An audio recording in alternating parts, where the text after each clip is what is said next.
Kādu dienu cilvēki saprata, ka ar vilcienu braukt ir ērtāk un ātrāk.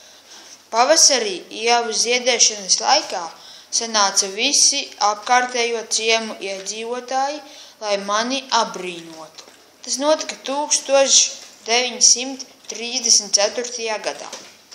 Cik es biju lepns! Es taču biju vienīgais dzelzs tilts šajā apkārtnē. Mani pat apsargāja un rūpējās, lai nekas nenotiktu. Gāja gadi. Es savienoju abus Gaujas krastus un biju tik apmierināts. Priecājos par gada laiku, maiņām un upes rāmo plūdumu. Bet tad nāca kargadi.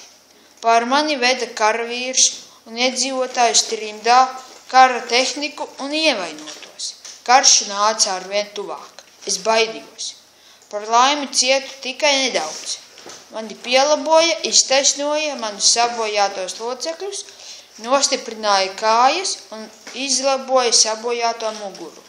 Nu es atkal biju stiprs, kaut nedaudz šķīps un grejs. Pagāja gadi. Es priecājos, ka esmu viens, mani netraucē mašīnu rūkoņa un izplūdes gāzes. Kādā dienā pie manis atkal sanāca cilvēki. Atkal kaut ko mērīja un pētīja.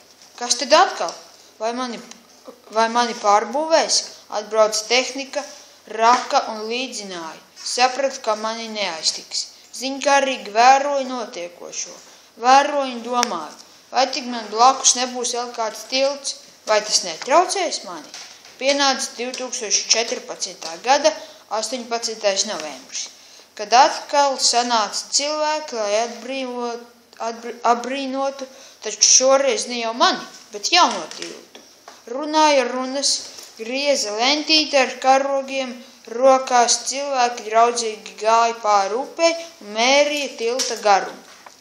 Nejauši noklausījos, ka tas ir garākais kājnieku tilts Latvijā. Tikai tagad sapratu, tas ir gājēju tilts, mans mazais jaunais brālītis. Cik labi, ka cilvēkiem vairs nav jābaidās un jābēg no vilciena. Skolēni, brauciet uz Cārdigalu, apskatiet un droši pastaigājieties pa Latvijā garāko kājnieku tiltu. Tas ir mūsu lepnums. Urā!